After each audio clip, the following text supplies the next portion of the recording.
Bismillahirrahmanirrahim. Bonjour mes fanophiles. On va faire aujourd'hui une série des QCM concernant la biochimie ou concernant les cours qu'on a fait. Bien sûr, directement direction mon PC, direction les QCM, donc directement les QCM et c'est parti. Donc, premier QCM. Retrouvez le nom de la molécule suivante. A. Alpha-D-galactopéranosyle 1,3 bêta-D-fructopéranoside. B. Bêta-D-galactopéranosyle 1,4 alpha-D-glucopéranose. C. Bêta-D-glucopéranosyle 1,4 alpha-D-glucopéranose. D. Alpha-D-glucopéranosyle 1,2 alpha-D-fructopéranoside. E. Alpha-D-glucopéranosyle 1,2 bêta-D-fructopéranoside. Je vous répète pour la dernière fois. Premièrement, retrouvez le nom de la molécule suivante. A. Alpha-D-galactopéranosyle 1,3 bêta-D-fructopéranoside. Bêta-D-galactopéranosyle 1,4 alpha-D-glucopéranose. Bêta-D-glucopéranosyle 1,4 alpha-D-glucopéranose. Alpha-D-glucopéranosyle 1,2 alpha-D-fructopéranoside. Alpha-D-glucopéranosyle 1,2 bêta-D-fructopéranoside. Donc, c'est un QCM. Il paraît un QCM difficile, machin, donc. Mais il faut dans les QCM de biochimie, il faut tout simplement, concentrer un petit peu. C'est facile, c'est très facile. Je vais vous montrer que c'était un QCM très facile. Donc, il demande de retrouver le nom de la molécule suivante. La molécule suivante, bien sûr, c'est un diholoside. On a fait ce diholoside. On voit bien, c'est un composé deux sucres. Le premier, c'est un noyau purine et la deuxième, c'est un furane. Le premier, c'est une molécule du glucose. On a fait ça et on a refait.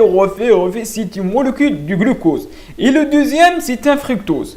Donc, la proposition A, alpha-D-galactopéranosyle et bêta-D-galactopéranosyle, a éliminé parce qu'on a un glucose.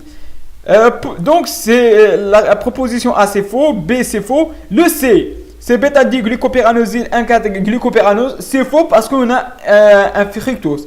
Et il reste les deux propositions, le D et le E. Alpha-D-glucopéranosyle 1,2 alpha-D-fructopéranoside ou bien alpha-D-glucopéranosyle 1,2 bêta-D-fructopéranoside. On a dit que c'est ici une liaison de type bêta. Donc la réponse juste, c'est l'alpha-D-glucopéranosyle 1,2 bêta-D-fructopéranoside. Donc c'est un QCM qui paraît difficile, mais en réalité c'est très facile. Donc la deuxième QCM concernant les os. Les os naturels sont majoritairement dextrogires. Le glucose et le mannose sont deux épimères. Le fructose possède une fonction cytose et 6 atomes de carbone. Les os naturels sont majoritairement de la série L. Toutes les réponses sont fausses. Je répète encore une fois concernant les os. Les os naturels sont majoritairement dextrogires. Le glucose et le mannose sont deux épimères. Le fructose possède une fonction cytose et 6 atomes de carbone. Les os naturels sont majoritairement de série L. Toutes les réponses sont fausses. Donc, je vous réponds. A. Les os naturels sont majoritairement dextrogires. Oui, c'est vrai. Le glucose et le mannose sont deux épimères. On a fait ça. Oui, le glucose, le mannose et le glucose avec le galactose aussi sont deux épimères. Le glucose et le mannose sont deux épimères en C2. Le fructose possède une fonction cétose. Oui, c'est vrai, c'est un cétose avec 6 atomes de carbone, donc c'est vrai. Les os naturels sont majoritairement de série L, c'est faux. Les os naturels sont majoritairement de série D. Toutes les réponses sont fausses, bien sûr, c'est une proposition fausse, donc A, B, C. Le dernier QCM pour la première partie, c'est concernant les os naturels. A, ils sont hydrophiles, ils comportent une fonction aldéhydocétone. Ils sont tous dextrogires. Ils contiennent de nombreuses fonctions d'alcool. Peuvent se cycliser lorsqu'ils comportent plus de 4 carbones. Je répète, ils sont hydrophiles. Ils comportent une fonction aldéhydocétone. Ils sont tous dextrogires. Ils contiennent de nombreuses fonctions alcool. Peuvent se cycliser lorsqu'ils comportent plusieurs de carbone. Donc, ils sont hydrophiles. Bien sûr, les os sont hydrophiles et ils aiment l'eau. Ils comportent une fonction aldéhydocétone. C'est vrai, on a les aldoses et les cétoses. Ils sont tous d'extrogir. Ici, dans les QCM, il faut toujours voir les propositions, tous, toujours, parfois. Ces mots sont rendus compte.